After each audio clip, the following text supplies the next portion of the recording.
ইমাম মালিক রহমতুল্লাহ আলাই রাসূলের একজন সত্যিকারের আশেক ছিলেন। 40 বছর মক্কা শরীফে হাদিসের দরজ দিয়েছেন। কত বছর? 40 বছর। শেষ বয়সে তিনার দিলের মধ্যে মদিনার মোহব্বত জমে উঠল। আল্লাহর কাছে দোয়া শুরু করলেন, রব্বুল আলামিন, বহুদিন মক্কায় খেদমত করলাম, আমি মালিকের মন চাইতেছে মদিনায় গিয়ে কিছু খেদমত করার জন্য। আল্লাহর হাবিব তো বলেছেন, যারা মদিনায় বসবাস করবে তারা প্রতিবেশী।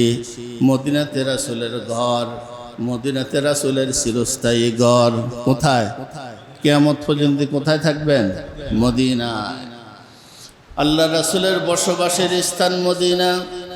যদি ওনার প্রতিবেশী হতে পারতাম বলো ভালো হতো। মদিনায় চলে গেলেন, কখন যে মৌত এসে যায় জানা নাই।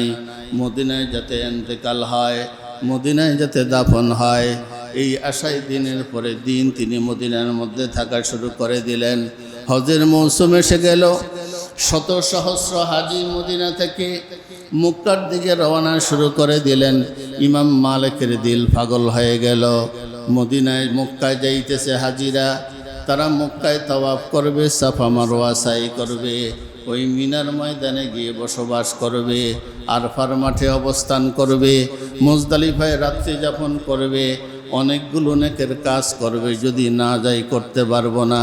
আবার যদি বাইতুল্লাতে হজের জন্য যাই, না জানি সেখানে মৌত এসে যায়, মদিনায় আসতে না পারি, মদিনায় আমার কবর হবে না। আমার মন চায় মদিনার মধ্যে আমি ইন্তেকাল হই, মদিনার মধ্যে আমার দাফন হোক। পেরেশান, পাগল হয়ে গেছেন, কি করা যায়? এর জন্য বুদ্ধি দিলেন, মৌত কোথায় হবে আপনি ইচ্ছে করলে তো জানতে পারেন। আসলে এটা কি দুনিয়ার কেউ জানে? কিন্তু একটা ব্যবস্থা শরীয়তে রেখেছেন, যে কোনো বৈধ কাজে ইস্তেখারা করা যায়। কি করা যায়? ইস্তেখারার মানেই হচ্ছে আল্লাহ পাকের সাথে পরামর্শ করা। সালাতুল ইস্তেখারা। এশারের নামাজের পর নতুন করে ওযু করে 2 রাকাত নামাজ পড়া, এরপরে ছোট্ট একটা দোয়া আছে, এই দোয়া পড়া ঘুমাইলে আপনার দিলের অবস্থা আল্লাহর তকদির অনুযায়ী বুঝার ব্যবস্থা করে দেবেন। ইমাম মালিক রহমতুল্লাহ আলাইহি ইস্তেরা করলেন। ঘুমের ভিতরে দেখেন মুহাম্মাদুর রাসূলুল্লাহ সাল্লাল্লাহু আলাইহি ওয়াসাল্লাম। এর চেয়ে বড় বুজুর্গ হতে পারে? আল্লাহ, ইয়া রাসূলুল্লাহ, ইয়া হাবিবাল্লাহ, আমি আপনার আশেক মালিক। হজের মৌসুম এসে গেছে, হজও যেতে মন চায়, কিন্তু আমার মনের আবেগ, আমার ইন্তেকাল যাতে মক্কায় হয়, আমার দাফন যাতে মক্কায় হয়, আমি কি হজে গিয়ে পুনরায় আবার আসতে পারবো কিনা? ইয়া রাসূলুল্লাহ, আমাকে পরামর্শ দেন। আল্লাহর হাবিব দূর থেকে 5টা আঙ্গুল দেখাইলেন। কয়টা আঙ্গুল? জি কদার পরেই আসতেছে জিলহজ মাস। মুসলমানের খুশির 2টি দিন ইসলামের মধ্যে আল্লাহর রাসূল নির্ধারণ করেছেন। একটা শাওয়ালের 1ম তারিখ ঈদুল ফিতর, আরেকটি হচ্ছে জিলহজ মাসের 10 তারিখ ঈদুল আজহা, যাকে আমরা কোরবানির ঈদ বলি। রমজানের পরেরটাকে আমরা রোজার ঈদ বলি। এই 2টি ঈদের দিন আল্লাহ তাআলা নির্ধারণ করেছেন। জিলহজের 10 তারিখ ইসলামের 5ম স্তম্ভ হজ আল্লাহ তাআলা ফরজ করেছেন তাদের জন্য যাদেরকে আল্লাহ তাআলা সামর্থ্য দান করেছেন। একজন মুমিন মুসলমানের উপরে শুধু নামাজই ফরজ হয় না, শুধু রোজা ফরজ হয় না। আল্লাহ পাক যদি সম্পদ দান করেন, যাকাতও ফরজ হয়, হজ্জে বাইতুল্লাহ তার উপরে ফরজ হয়। যার উপরে হজ ফরজ, যার উপরে যাকাত ফরজ, এরা যদি শুধু নামাজ পড়ে রোজা রাখে, তাদের ঈমান দ্বারা জান্নাতের আশা করা যায় না। এইসব ঈমানদারকে অবশ্যই যাকাত দিতে হবে, আল্লাহর ঘরের জিয়ারতও তাদেরকে করতে হবে। হাদিস শরীফের মধ্যে এসেছে, রাসূল করিম সাল্লাল্লাহু আলাইহি ওয়াসাল্লামের ইরশাদ করেন, যাদেরকে আল্লাহ বাইতুল্লাহ সফরের সুযোগ দিয়েছে, যদি সামর্থ্য থাকে, সুযোগ থাকে, এরা যাতে আমার মদিনাও জিয়ারত করে। হজের কিছু নির্ধারিত কাজ, এহরাম বাঁধার পরে মিনায় যেতে হয়, রাত্রি যাপন করতে হয় 8 তারিখ, যদিও বর্তমানে 7 তারিখেই চলে যায়। 9 তারিখ আরফার মাঠে অবস্থান করতে হবে এহরামরত অবস্থায়। 9 তারিখ দিবাগত রাত, 10 তারিখ রাত্রে মুজদালিফায় খোলা আকাশের নিচে লক্ষ কোটি মুসলমান নরনারী রাত্রি যাপন করবে। অতঃপর জামরাতে গিয়ে বড় শয়তানকে পাথর মারবে। এইভাবে মিনায় থাকতে হবে, বাইতুল্লাহর তাওয়াফ করতে হবে, সাফা মারওয়া তাকে সাই করতে হবে। একটু কষ্টের সময়। হাজি এহরামরত অবস্থায় হজ পালন করতে গেলে নির্ধারিত মাস এবং নির্ধারিত দিনের প্রয়োজন হয়। কয়েকটি স্থানে তিনাকে দৌড়াদৌড়ি করতে হয়। আল্লাহর পাগল যেভাবে হওয়ার প্রয়োজন সেভাবে কিছু বিধিবিধান রাখা হয়। রাসূল করিম সাল্লাল্লাহু আলাইহি ওয়াসাল্লাম বলেন, আমার মদিনা শরীফের জিয়ারত যদি কোনো মুসলমান হজের আগে কিংবা হজের পরে সওয়াবের আশায় আল্লাহর উপরে ভরসা করে অথবা কোনো মুমিন মুসলমান যদি মদিনায় বসবাসের চিন্তা ভাবনা করে, ওয়াসবার আলা বালাইহা, মদিনা মুনাব্বরায় থাকতে গেলে কিছু বালা মুসিবতের সম্মুখীন হতে হবে, যদি সে সবর করে, কাতাবা লাহু শাহীদান ওয়া শাফীআন ইয়াউমাল কিয়ামা, আমি নবী জিয়ারতের কারণে কিয়ামতের দিন তার ঈমানের জন্য সাক্ষী হব এবং তার জন্য আমি সুপারিশ করব। আমান মাতা ফি আহাদিল হারামাইন বাআসাহুল্লাহু মিন আহাদিল আমিনিনা ইয়াউমাল কিয়ামা, মক্কা অথবা মদিনায় ঈমানরত অবস্থায় যদি কোনো মানুষ ইন্তেকাল করে, হাজি এহরাম বান্ধায় অবস্থায় হোক কিংবা বসবাসরত অবস্থায় হোক, মক্কা মদিনায় যদি কোনো মুমিন মুসলমান ইন্তেকাল করে, আল্লাহ তাআলা কিয়ামতের দিন তাকে নিরাপত্তাকারী হিসাবে উঠাবেন। তার হিসাব নিকাশ সহজ হবে, তার জন্য জান্নাতের ফয়সালা হবে। আলহামদুলিল্লাহ। এই জন্য হজের পরিপূর্ণতা লাভ হয় জিয়ারতের মাধ্যমে। হজের পরিপূর্ণতা অর্জন হয় জিয়ারতের মাধ্যমে। যার উসিলায় ঈমান পেলাম, যার উসিলায় ইসলাম পেলাম, যার উসিলায় হজ করতে পারলাম, বাইতুল্লাহ দেখতে পারলাম, তাকে একটু দেখে আসা, তার একটু জিয়ারত করা। প্রতিটি মুমিন মুসলমানের অন্তরে মক্কা এবং মদিনার মহব্বত থাকা, এটা ঈমানের অবিচ্ছেদ্য অংশ, এটা ঈমানের অবিচ্ছেদ্য অংশ। এই জন্য আমাদের বুজুর্গদেরকে দেখা যায় তাদের সবচেয়ে বেশি কেরামতি, সবচেয়ে বেশি বুজুর্গির আলামত যেটা ছিল, এরা মক্কা মদিনার পাগল ছিল। কি ছিল বলেন? মক্কা মদিনার পাগল ছিল। কুতুবে রব্বানি হযরতে রশিদ আহমদ গঙ্গোয়ী রহমতুল্লাহ আলাইহি ভারতবর্ষের লোক ছিলেন। তিনি মুহাদ্দিস ছিলেন। দীর্ঘদিন ভারত মহাদেশে ইসলামের প্রসার করেছেন। ব্রিটিশ বিরোধী আন্দোলনের বীর সেনানী ছিলেন রশিদ আহমদ গঙ্গোয়ী রহমতুল্লাহ আলাইহি। 3 মাস হাদিসের দরজ দিতেন, বাকি 3 মাস ব্রিটিশের বিরুদ্ধে জিহাদ করতেন। রাত্রিবেলায় ঘুম হারাম ছিল। জোহরের নামাজ পড়ে খানা খেতেন, 10-15 মিনিট আরাম করতেন, এটাই 24 ঘন্টার ঘুম ছিল।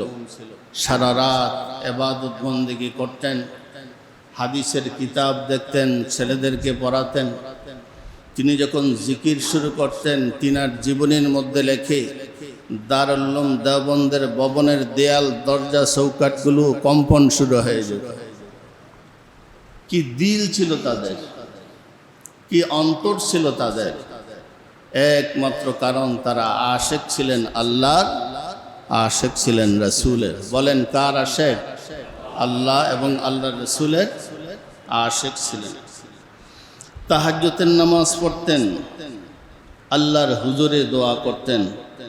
রাসূল করিম সাল্লাল্লাহু আলাইহি ওয়াসাল্লামের রওজায়ে আতহার সরাসরি দেখবেন, না তাদের অর্থ ছিল না তাদের সময় ছিল, কিন্তু দোয়ার বরকতে আল্লাহ তাআলা এদেরকে জিয়ারত করার সুযোগও দিয়েছেন, মদিনাতে কিয়ামত পর্যন্ত বসবাসের ব্যবস্থাও করে দিয়েছেন। সুবহানাল্লাহ। রাসূল করিম সাল্লাল্লাহু আলাইহি ওয়াসাল্লামের এত বড় আশিক ছিল, এক মুরিদ তিনাকে একটা রুমাল দান করলেন, মদিনা মুনাব্বারা থেকে এনেছেন। রশিদ আহমদ হাজী এমদাদুল্লাহ মুহাজিরে মক্কি রহমতুল্লাহ আলাইহি, যার কবর জান্নাতুল বকির মধ্যে বিদ্যমান। রাসূলের দুশমন কি বলেন? এরা ওহাবি খারিজি কি বলেন? আমরা যখন গালি দেই মোটেও খেয়াল করি না কাকে গালি দিচ্ছি, কেন গালি দিচ্ছি, একটু হুঁশে আসা উচিত। হাজী এমদাদুল্লাহ মুহাজিরে মক্কি রহমতুল্লাহ আলাইহি এশিয়া মহাদেশের সকল বুজুর্গদের বুজুর্গ ছিলেন, বুজুর্গদের ইমাম ছিলেন, উস্তাদ ছিলেন। হাজী এমদাদুল্লাহ মুহাজিরে মক্কি রহমতুল্লাহ আলাইহিকে তিনার এক মুরিদ ছাত্র মদিনা মুনাব্বারা জিয়ারত করে আসার সময় রুমাল নিয়ে আসলেন, ওনাকে দিলেন। হাজী এমদাদুল্লাহ মুহাজিরে মক্কি রহমতুল্লাহ আলাইহি বুজুর্গির সবচেয়ে বড় কেরামতি হলো এই মদিনা মুনাব্বারার রুমাল। রুমালটা সব সময় হাতে রাখতেন। তাহাজ্জুদের নামাজ পড়ার পরে রুমালটা হাতে নিয়ে আল্লাহর দরবারে দোয়া মোনাজাত শুরু করে দিতেন। ইয়া রব মেরি সোয়ে হুয়ে তকদীর কো জাগা দো, ইয়া রব মেরি সোয়ে হুয়ে তকদীর কো জাগা দো, आँखी मुझे दी है तो मदीना भी दिखा दो। আয় আল্লাহ তাআলা, জানি না আমার তকদিরে মক্কা মদিনার সফর লেখা আছে কিনা, আমি হজ করতে পারবো কিনা, মদিনা মুনাব্বারা জিয়ারত করতে পারবো কিনা। আয় আল্লাহ তাআলা, আপনার দ্বারা সব কিছু সম্ভব, আপনি ফাআলুল লিমা ইউরিদ। আমি বন্দা দুর্বল হতে পারি, আশা দুর্বল হতে পারে, কিন্তু আমার তকদিরের মধ্যে জানি না মক্কা মদিনার সফর লেখা আছে কিনা। যদি আপনি ইচ্ছে করেন আমার তকদিরের পরিবর্তন করে দিতে পারেন।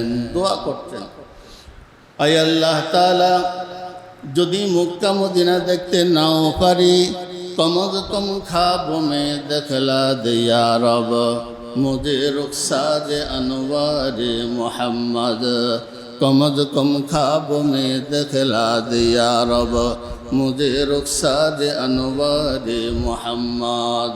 आय अल्लाह, যদি আমার ভাগ্যে মক্কা মদিনার সফর না থাকে, জিয়ারত না থাকে, এতটুকুন তো আপনার কুদরতের দ্বারা সম্ভব। স্বপ্নের ভিতরে আল্লাহর হাবিবকে আমার দেখার সুযোগ করে দেন। আল্লাহর হাবিব বলেছেন, যে ব্যক্তি স্বপ্ন অবস্থায় আমি নবীকে দেখবে তার জন্য জাহান্নামের আগুন হারাম হয়ে যায়। এদের দোয়া কবুল হবে না, কার দোয়া কবুল হবে?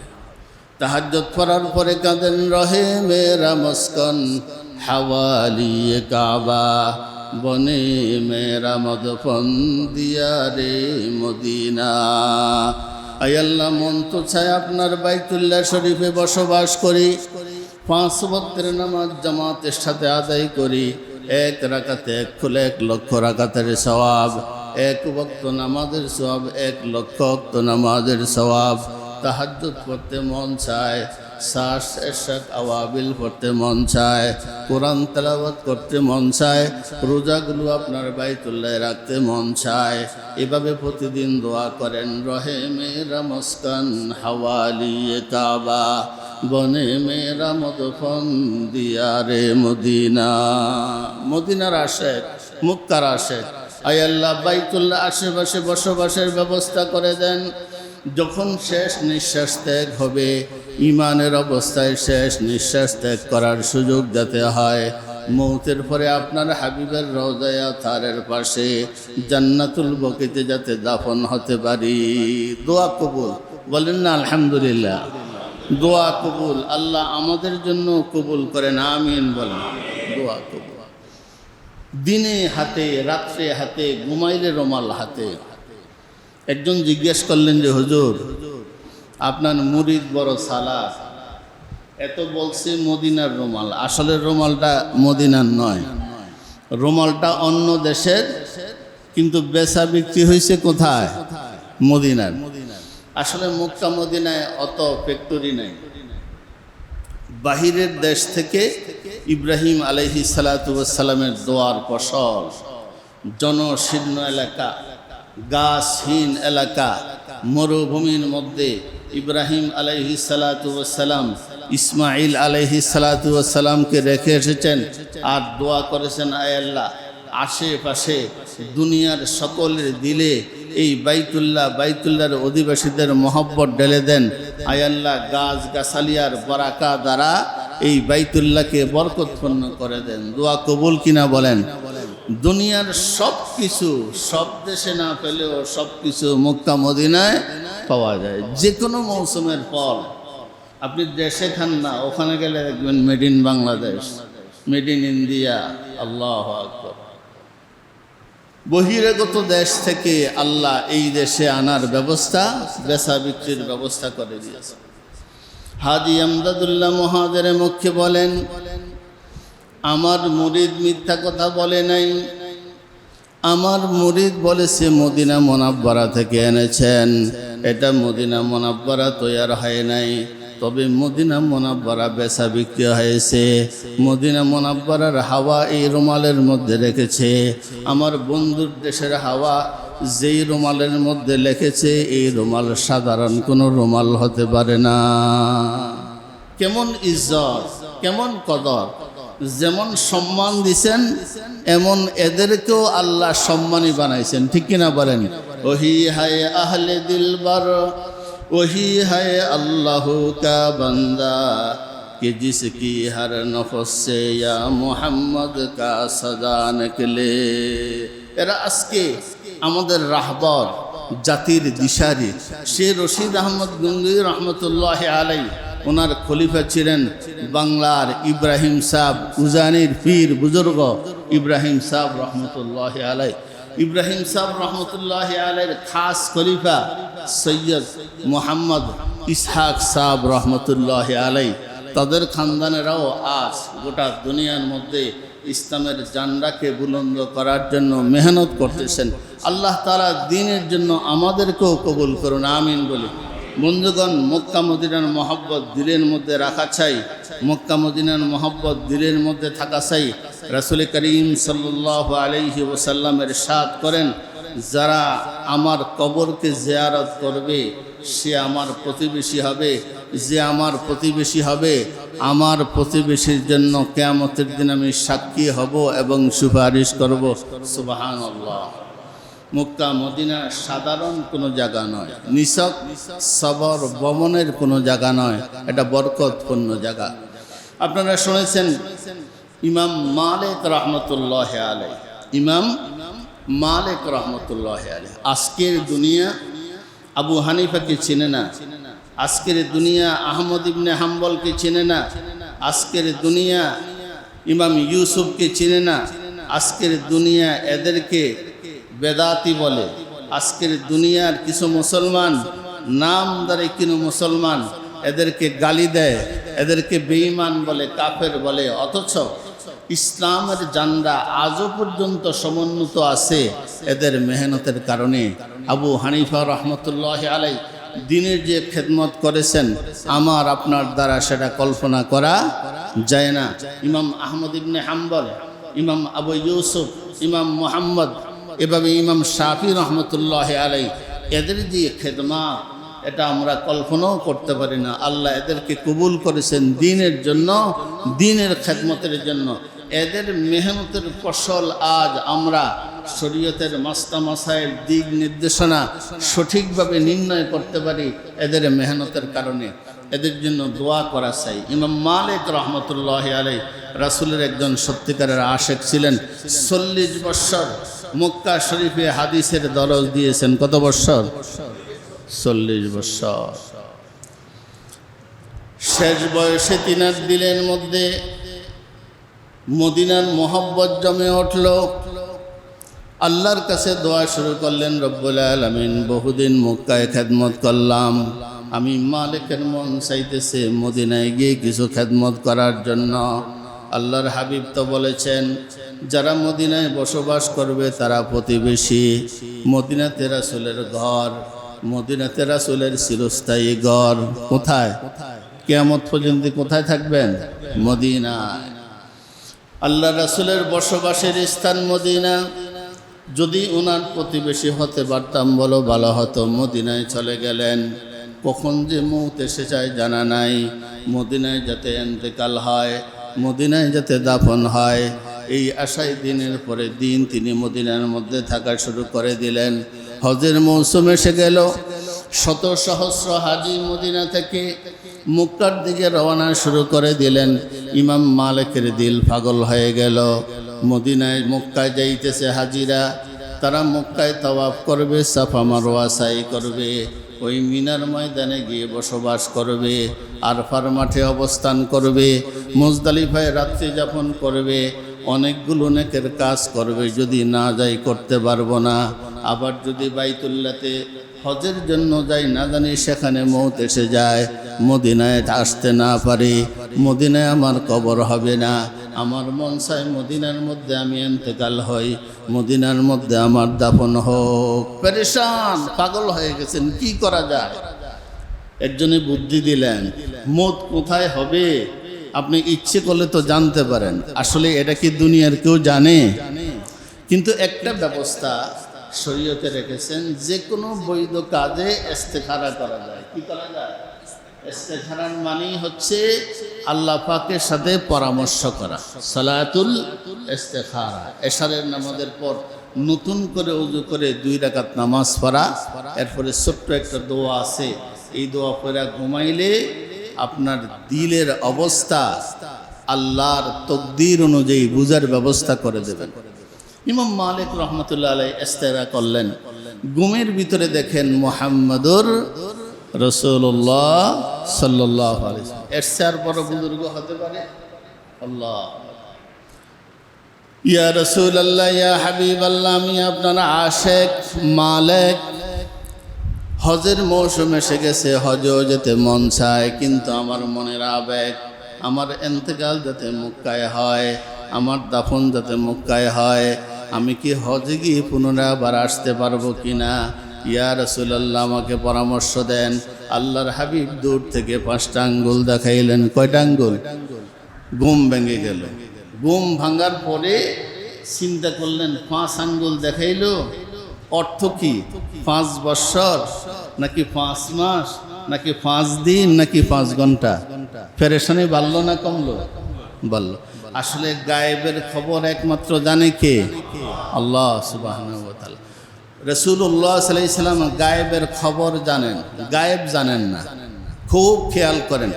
এই মজলিসে অনেক মুসলমান আমরা এমন আছি, এক সময় আমিও ছিলাম, যে ভাবতাম যে নবীরা গায়েব জানে। আসলে নবীরা গায়েব জানেন না, গায়েবের কিছু খবর জানেন। কে জানায়?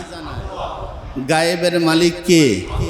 কোনো মাধ্যম ছাড়া সব কিছু জানেন কে?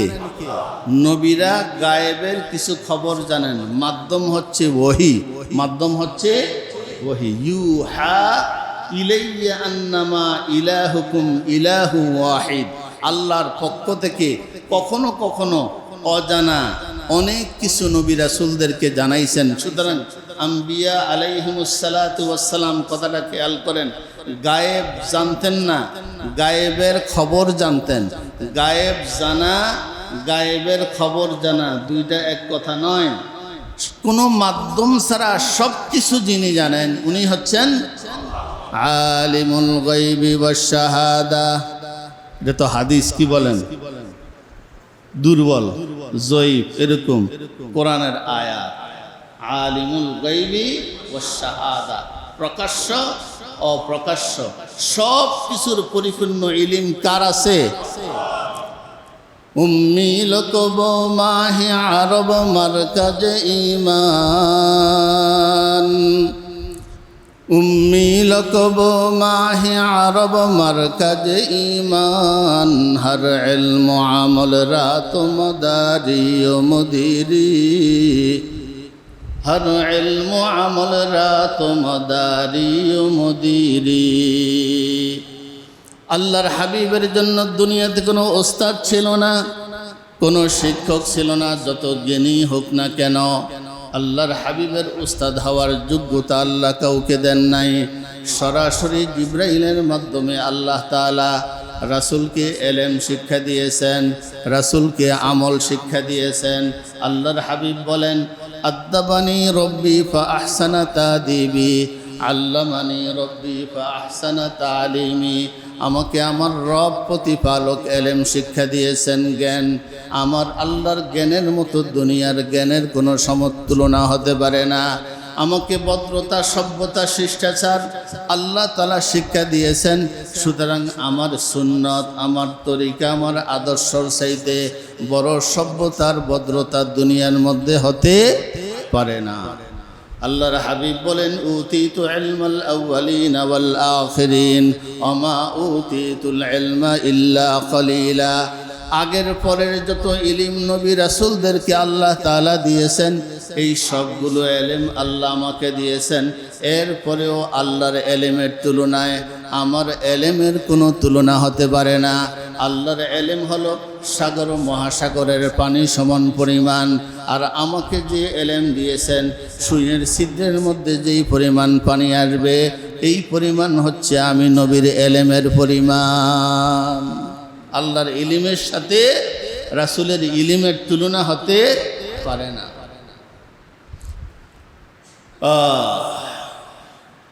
একটা হচ্ছে গায়েব জানা, আর একটা হচ্ছে গায়েবের খবর জানা। রসুল যদি গায়েব নাই জানতেন, কিয়ামতের কথা কিভাবে বললেন? কিয়ামত কি হয়ে গেছে? এই যে কিছুদিন আগে পত্রিকা আসছে কিয়ামত হয়ে যাবে, 5-6 বছর আগে, মনে নেই আপনাদের? মনে আছে? কিয়ামত হয়ে যাবে। 5-6 বছর আগে পত্রিকায় একটা ধোঁয়া উঠেছিল। আসলে কিয়ামতের খবর কে জানেন? কিন্তু রাসূল তো বলছেন কিয়ামত হবে। কিভাবে বললেন? উনি গায়েব জানেন না, গায়েবের খবর তিনাকে জানানো হয়েছে। কিয়ামত হবে, হাসর হবে, মিজান আছে, পুলসিরাত আছে, জান্নাত জাহান্নাম আছে, খবর বলা হয়েছে। গায়েবের খবর জানেন, যতটুকুন জানিয়েছেন অতটুকুন, যা জানান নাই তিনি জানেন না। আমরা যা জানি আর জানি না তার চেয়ে বেশি জানেন কে? আল্লাহ সুবহানাহু ওয়া তাআলা। মনে থাকবে তো?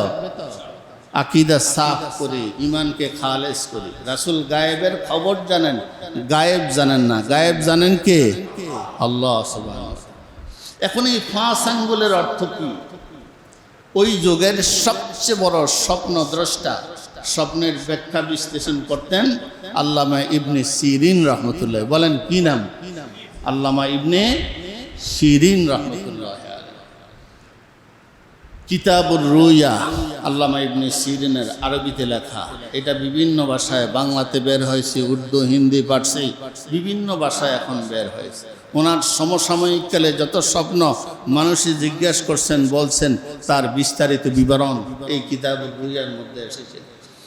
আল্লামা ইবনে সিরিন রহমতুল্লাহ আলাইহির কাছে ইমাম মালিক তার খাদেমকে পাঠালেন, বললেন যে যাও আল্লামা ইবনে সিরিনকে জিজ্ঞেস করবে, একজন লোক স্বপ্ন দেখছে, আল্লাহর হাবিব তাকে 5 আঙ্গুল দেখাইছেন, তবে খবরদার আমি মালিকের পরিচয় তাকে দিবা না। সুবহানাল্লাহ।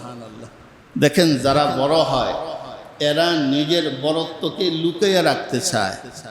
আলোকে আর কত লুকানো যায়? সূর্য আকাশে উদয় হওয়ার পরে যদি বলে আমি আমার আলোকে আর সরাবো না, এটা কি সম্ভব? এমনিতেই দুনিয়া আলোকিত হয়ে যাবে। রাত্রিবেলায় যত বিদ্যুতের আলো, যত ফাউলি লাইট দেন, গড় আলোকিত হবে, গড়ের ছিদ্র আলোকিত হবে না, গর্তের ভিতরে আলোকিত। আর যখন আকাশে সূর্য ওঠে গড়ের ভিতর আলোকিত হয়, গড়ের ভিতরে যে গর্ত, গর্তের ভিতরও আলোকিত হয়ে যায়। সুবহানাল্লাহ। খাদেম গেল ইবনে সিরিনের কাছে, বললেন যে স্বপ্নের কথা। আল্লামা ইবনে সিরিন বললেন, এই স্বপ্ন সাধারণ কোনো মানুষের স্বপ্ন হতে পারে না।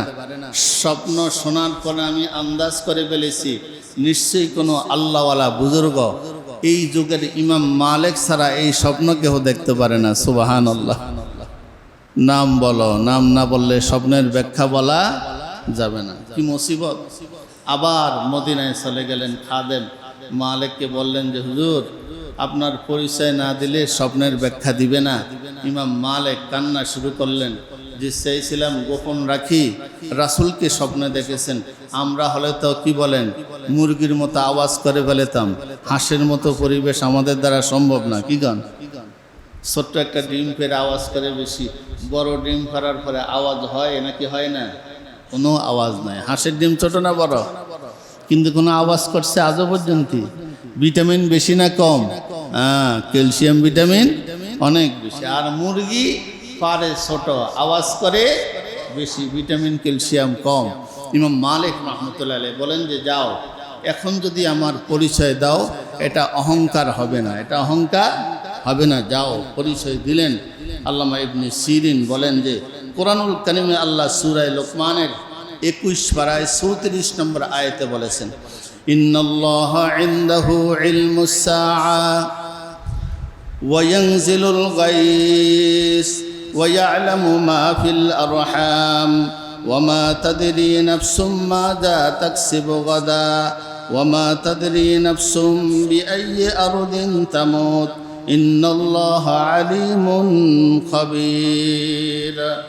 সূরা লোকমানের 34 নম্বর আয়াতে বলেন, 5টি জিনিসের ইলম আল্লাহ ছাড়া দুনিয়ার আর কেহ জানে না, না কোনো নবী, না কোনো রাসূল, না কোনো অলি আউলিয়া, কোনো বুজুর্গ 5টা জিনিসের ইলম জানে না। 5টি জিনিসের পরিপূর্ণভাবে ইলমকে সংরক্ষণ করেছেন আল্লাহ সুবহানাহু ওয়া তাআলা। এর মধ্যে একটা হলো ইলমুস সাআ, কিয়ামত হবে, সত্য কবে কখন হবে এটা দুনিয়ার কোনো সাংবাদিক জানতে পারবে না, দুনিয়ার কোনো মানুষ জানতে পারবে না। ওয়া ইয়ানজিলুল গায়স, বৃষ্টি কখন হবে দুনিয়ার কেহ জানে না। হঠাৎ করে আকাশে বৃষ্টি দেখা যায়, সংবাদ দেওয়া হলো আবহাওয়া অফিস থেকে, আজ দমকা জোর হাওয়া, বৃষ্টি বয়ে যেতে পারে। একটু পরে দেখা গেল সূর্যের আলো উঠে গেল। হয় কি হয় না এরকম? এরও বলে সম্ভাবনা আছে, হতে পারে, হবেই, এটা বলে না। 10 নম্বর সতর্ক সংকেত দেওয়া হলো, সতর্কমূলক। একেবারেই যে হবে এরাও এরকম বলে না। সুনির্দিষ্টভাবে কিয়ামত কখন হবে কে জানেন? আল্লাহ। বৃষ্টি কখন কোথায় বর্ষিত হবে কে জানেন? এই যে এই বৎসরে দেখেন বৃষ্টির মৌসুমে বৃষ্টি হয়েছে না মৌসুম ছাড়া বৃষ্টি হয়েছে? মৌসুম ছাড়াই বৃষ্টি হয়েছে। কখন যে বৃষ্টি হবে, কোথায় হবে কে জানেন? ওয়া ইয়ালামু মা ফিল আরহাম, মায়ের রেহেমের বাচ্চা ছেলে না মেয়ে আল্লাহ ছাড়া কেহ জানে না। বলে হুজুর আর পণ্ডিতি করে লাভ নাই, এখন আলট্রাসাউন্ড করে আমরা জানতে পারি। আলট্রাসাউন্ড করে কখন জানে? ছেলে ছেলে হইলে ছেলে বলতে পারে, মেয়ে মেয়ে হইলে বলতে পারে। ছেলে মেয়ের আলামত প্রকাশ হওয়ার আগে আলট্রাসাউন্ডওয়ালারাও বলতে। আবার অনেক সময় বহু ডাক্তার পণ্ডিত বলে মেয়ে হবে, হইছে ছেলে, বলে ছেলে হবে, হইছে মেয়ে। আছে না নাই? এরকম আছে। নিখুঁতভাবে সঠিক তথ্য, ছেলে হবে না মেয়ে হবে আলামত প্রকাশ হওয়ার আগে কে বলতে পারে? মাধ্যম ছাড়া কে বলতে পারে? আলট্রাসাউন্ড পরে বলতে পারে, মাতবরি করার পরে মাতবরি করে, ঠিক কিনা বলেন? একমাত্র আল্লাহ পাক জানেন। ওমা তাদরি নাফসুম মাযা তাকসিবু গাদা, আগামীকাল আপনি কি রুজি উপার্জন করবেন, আগামীকাল কখন কে কোথায় কি খাবে, এটাও আপনি আমি বলতে পারবো না। ওমা তাদরি নাফসুম বিআইয়ি আরদিন তামুত, কার মউত কোথায় হবে এটা আল্লাহ ছাড়া কেউ জানে না। ইমাম মালিক চেয়েছিলেন কিছুদিন যাতে মক্কায় গিয়ে হজ করে আবার মদিনায় আসতে পারে। আল্লাহ রাসূল বলেন মউত যে কখন হবে এটা আমিও জানি না, কে জানে? আল্লাহ সুবহানাহু ওয়া তাআলা। ইমাম মালিক রহমতুল্লাহ আলাইহি বহুবার হজ করেছেন, মদিনায় যাতে ইন্তেকাল হয়, দাফন হয়, এই আশায় জীবনের শেষ সময় হজ করা বন্ধ করে দেন। অবশ্যই ফরজ হজ তিনি করেছেন, নফল হজ জীবনের শেষ সময় করেননি। আল্লাহ তাআলা তাদেরকে এই ইশক আর মহব্বত দিয়েছেন। রাসূল করিম সাল্লাল্লাহু আলাইহি ওয়াসাল্লামের প্রেম প্রীতি ভালোবাসা তিনাদেরকে দিয়েছেন। আল্লাহ আমাদেরকেও দান করুন। আবু হুরায়রা রাদিয়াল্লাহু তাআলা আনহু বলেন, মান সাল্লা আলাইয়া ইনদা কবরি সামিতুহু, হে পৃথিবীর আমার উম্মতের নরনারীরা, যদি আমি নবীর কবরের সামনে এসে কোনো উম্মতের নরনারী আসসালাতু ওয়াসসালামু আলাইকা ইয়া হাবিবাল্লাহ, আসসালাতু ওয়াসসালামু আলাইকা ইয়া রাসূলুল্লাহ, আসসালামু আলাইকা আইয়ুহান নাবিয়্যু ওয়া রাহমাতুল্লাহি ওয়া বারাকাতুহু, এইভাবে যদি কোনো উম্মতের নরনারী আমাকে সালাম করে, আমি নবী নিজে কানে শুনতে পাই। ওমান সাল্লা আলাইয়া নাইয়ান উবলিগতুহু, আর যদি দূরবর্তী কোথাও বসে দাঁড়িয়ে শোয়ে যদি কোনো উম্মতের নরনারী আমার উপরে দুরুদ ও সালাম পাঠ করে, সাইয়্যাহিন নামক রহমতের ফেরেশতারা দুরুদ এবং সালামের খবর আমি নবীর রওজার মধ্যে পৌঁছে দেওয়া হয়। আল্লাহর হাবিব বলেন, তোমরা ইচ্ছে করলে আমি নবীর রওজার সামনে এসে দিতে পারো। জেনে রাখো, যারা আমি নবীর রওজার সামনে এসে আমাকে সালাম দিবে তারা আমার প্রতিবেশী হয়ে যাবে। অফি রাওয়ায়াতিন কুফিয়া আমরাদ দুনিয়া ওয়া আখিরাতিহি, দুনিয়া আখিরাতের সকল জরুরত হাজত যারা রওজা শরীফে গিয়ে সালাম দিবে আল্লাহ কুদরতিভাবে সমাধা করে দেবেন। অকুনতু লাহু শাহিদাও ওয়া শাফিআন ইয়াউমাল কিয়ামা, উম্মত জেনে রাখো, কষ্ট করে আমি নবীর রওজা জিয়ারত যারা করবে কিয়ামতের দিন তোমার ঈমানের ব্যাপারে সাক্ষীও দেব এবং সুপারিশ করার জন্য আমি নবী তৈয়ার হয়ে যাব। যাবেন তো ইনশাআল্লাহ? আশা করতে পারেন না? कम अज कम ख्वाबों में दिखला दे या रब मुझे रुखसार अनवारे मोहम्मद। तकदीरेर परिवर्तन होते पारे, एक मुहूर्तेर मध्य हजार बारो तकदीरेर परिवर्तन होते पारे। এই জন্য দোয়া করা চাই, পাবন্দিয়ে তকদীর হে পাবন্দিয়ে আহকাম, पाबंदिए तकदीर है पाबंदिए अहकाम, ये मसला मुश्किल नहीं आए मर्द की रदमान, एक आन में सौ बार बदल जाती है तकदीर, ये उसका मुकल्लद अबिना खुश अभी खुरसान। तकदीर के पाबंद नबातात व जमादात, मोमिन फकद हकाम इलाही का हिफाजत। আপনি শুধু দোয়া করেন, আল্লাহর হুজুরে দোয়া করেন, হালাল উপার্জন করেন, মিথ্যা কথা বর্জন করেন, 5 ওয়াক্তের নামাজ জামাতের সাথে আদায় করেন, তাহাজ্জুদের অভ্যাস করেন, সকাল বিকাল আল্লাহর জিকির, আল্লাহু আল্লাহ আল্লাহু আল্লাহ বলেন না একটু জোরে, আল্লাহু আল্লাহ আল্লাহু আল্লাহ, লা ইলাহা ইল্লাল্লাহ লা ইলাহা ইল্লাল্লাহ মুহাম্মাদুর রাসূলুল্লাহ। 5 ওয়াক্তের নামাজ জামাতের সাথে হালাল উপার্জনের ব্যবস্থা চেষ্টা করা, মিথ্যা কথা বর্জন করা, সকাল বিকাল জিকির আজকার করা, যদি সম্ভব হয় কোরআনুল কারীম যারা জানেন তেলাওয়াত করেন, যারা জানেন না তেলাওয়াত শিখা ফরজে আইন, যত দেরি করবেন ফরজে আইন, না করার গুনাহগার হবেন। নামাজ যেরকম ফরজ, নামাজের আগে কোরআনের তেলাওয়াত বিশুদ্ধ, শুধু হাফেজের জন্য ফরজ এমনটা নয়, আলেমের জন্য ফরজ এমনটা নয়, প্রত্যেকটা মুসলিম নরনারীর জন্য বিশুদ্ধ কোরআনের তেলাওয়াত শিক্ষা করা ফরজ। এই গুটি কয়েক কাজ করেন, আল্লাহর হুজুরে দোয়া করেন, রব্বুল আলামিন যাতে আমাদের দোয়া কবুল করেন। আল্লাহর হাবিব বলেন, মা মিন আহাদিন ইউসাল্লিমু আলা ইনদা কবরি ইল্লা রাদ্দাল্লাহু আলাইয়া রূহি। হাত্তা আরুদ্দাস সালাম। আল্লাহর হাবিব বলেন, আমি রওজা শরীফের মধ্যে আল্লাহর মারিফতের সাগরে হাবুডুবু খেতে থাকি। যখন আমার কোনো উম্মতের নর নারী আমাকে সালাম দেয়, আল্লাহ আমার রূহকে আমার মধ্যে দান করেন। আমি তাকে দেখতে পারি, তার কথা শুনতে পারি, তার সালামের জবাব আমি দেই। আল্লাহর হাবিব আল্লাহ বলেন, মান জারানি বাদা ওয়াফাতি ফাকান্নামা জারানি ফি হায়াতি। আমার ইন্তেকালের পরে যদি কোনো উম্মতের নর নারী আমি নবীর রওজা জিয়ারত করে, সে যেন আমি নবীকে জীবদ্দশায় জিয়ারত করল। যাবেন তো ইনশাআল্লাহ? দোয়া করতে পারি না, নিয়ত করতে পারি না?